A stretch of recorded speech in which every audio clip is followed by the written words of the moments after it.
Assalamualaikum warahmatullahi wabarakatuh. Perkenalkan, nama saya Risma Nopianti, mahasiswa Universitas Galuh dari kelas manajemen karyawan A. Di sini saya akan menjelaskan salah satu tugas dari dosen Pak Muhtar dengan mata kuliah Komputer Bisnis 2.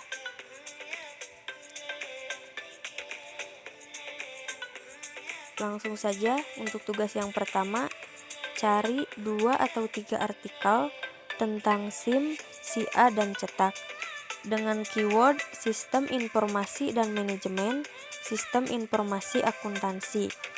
Nah, untuk mempermudah mencari sebuah artikel atau jurnal, terdapat beberapa web khusus.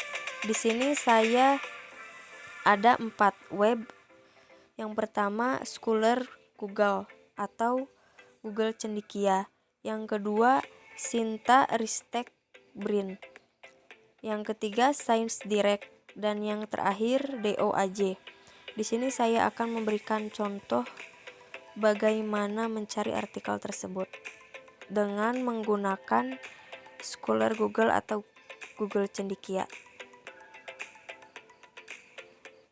Kita klik, lalu ketik keyword yang kita cari.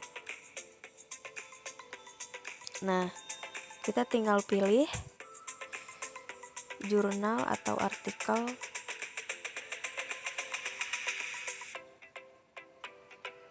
lalu download. Biasanya di sini berupa PDF. Unduh dan selesai. Seperti ini. Terdapat sangat lengkap dan juga mudah dipahami.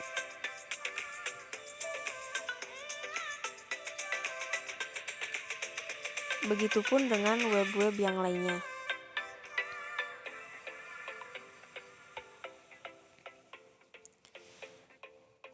Tugas selanjutnya,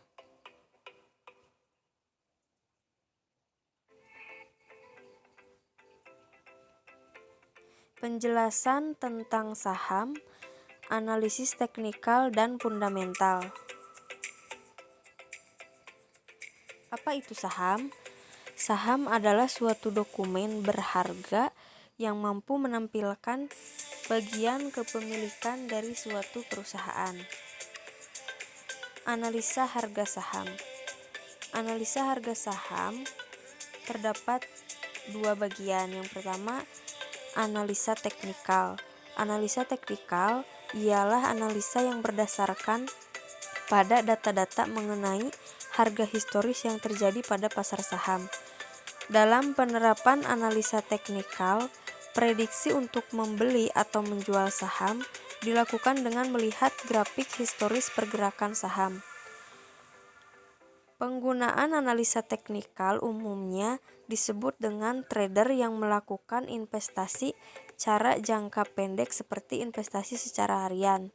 Salah satu penggunaan analisa teknikal yang tersohor ialah George Soros. Dan yang kedua adalah analisa fundamental. Analisa fundamental ialah analisa yang didasarkan dengan kondisi suatu perusahaan, kondisi ekonomi, dan industri terkait. Pada umumnya, pengguna analisa fundamental adalah investor, terutama investor saham jangka panjang. Namun, analisa ini tidak terbatas untuk saham. Bisa juga digunakan untuk forex ataupun emas. Hanya caranya saja yang berbeda. Tetapi, kalau orang menyebutkan analisa fundamental biasanya merujuk kepada saham. Segmen saham berdasarkan perusahaan. Nomor 1, pasar reguler, yaitu segmen pasar yang pembentukan harganya melalui proses lelang dan secara terus-menerus berdasarkan kekuatan pasar. Yang kedua, pasar negosiasi, yaitu segmen pasar di mana pembentukan harganya dilakukan melalui negosiasi langsung di antara perusahaan pialang jual dengan pialang beli. Yang terakhir, pasar tunai, yaitu segmen pasar di mana pembentukan harganya sama dengan pasar reguler. Pasar tunai biasanya terjadi apabila perusahaan pialang tidak dapat memenuhi kewajibannya dalam penyelesaian transaksi di pasar reguler dan negosiasi harga pada hari bursa yang telah ditetapkan. Sistem pembayaran melalui penyerahan uang secara tunai atau cash and carry. Selanjutnya, laporan keuangan. Untuk laporan keuangan, saya tidak masukkan ke dalam PowerPoint dikarenakan terdapat banyak sekali laporan keuangan. Di sini saya akan memberikan contoh laporan keuangan dengan menggunakan web.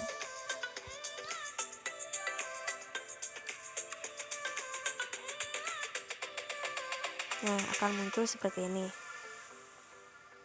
Untuk mencari laporan keuangan, kita tinggal pilih tahun yang akan dicari. Di sini saya memilih tahun 2020 dengan periode tahunan. Terdapat banyak sekali laporan keuangan, contohnya seperti PT Akset Indonesia Tbk, Adira Dinamika Multifinance, Adaro Energi Tbk, dan lain sebagainya.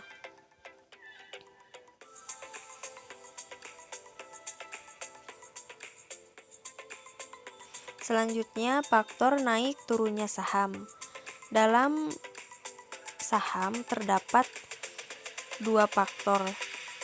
Yang pertama yaitu faktor internal, timbul dari dalam perusahaan dan berkaitan langsung dengan perusahaan itu sendiri. Sedangkan faktor eksternal timbul dari luar perusahaan dan berkaitan secara langsung maupun tidak langsung terhadap kenaikan atau penurunan kinerja perusahaan. Jumlah daftar saham berdasarkan abjad. Nah, untuk daftar saham saya juga menggunakan web.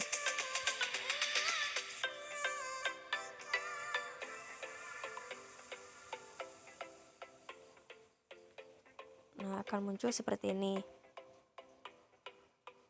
Terdapat banyak sekali saham. Di sini ada 722 saham.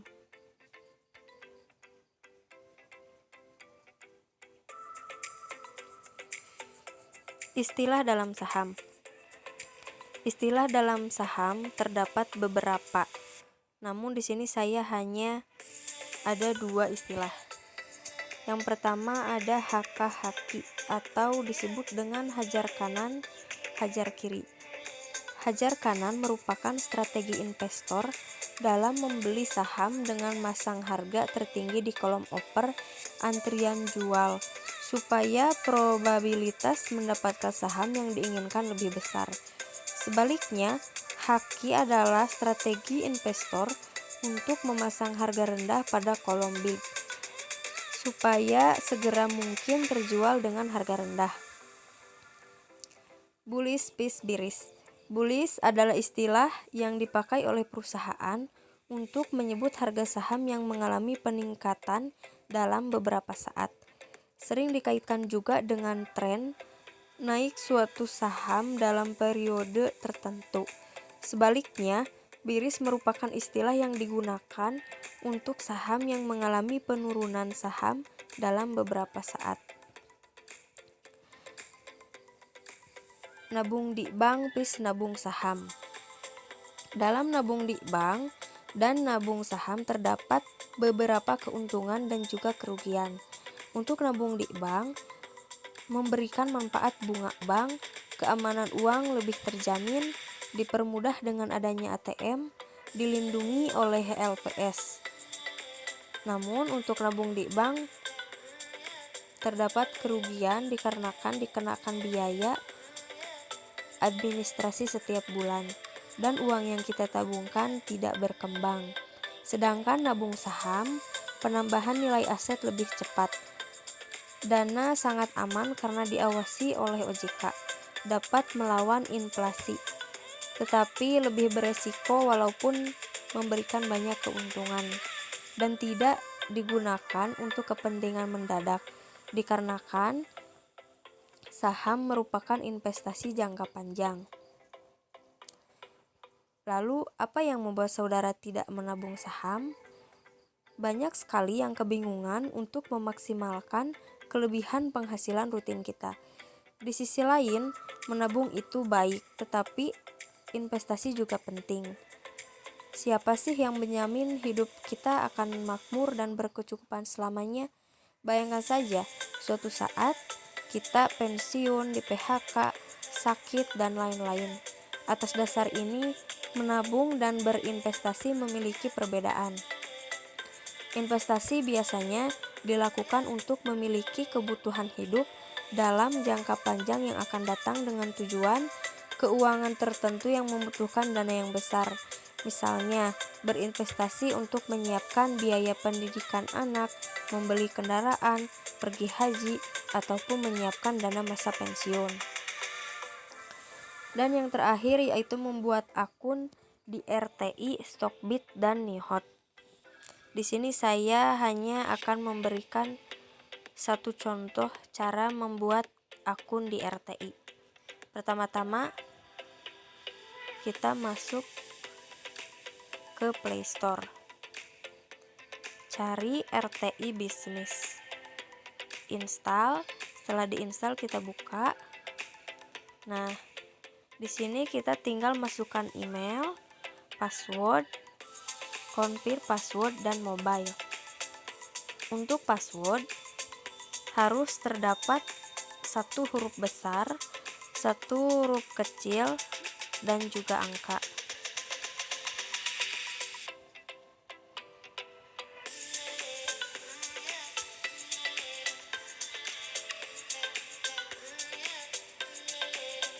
Lalu kita masukkan nomor.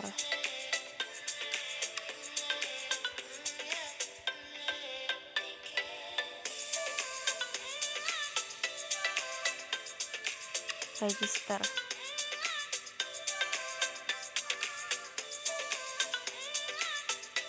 Nah, setelah seperti ini, kita tinggal cek email.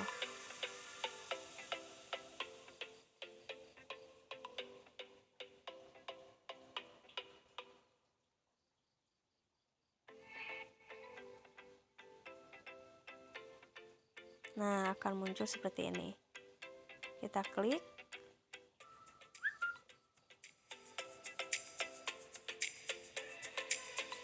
Sukses.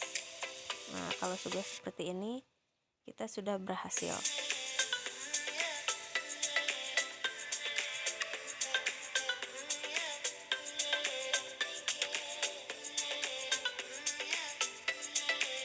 Nah, karena kita sudah daftar, kita tinggal masukkan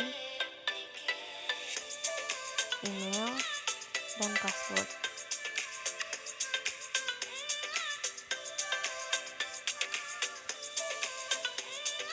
Login. Nah, seperti ini.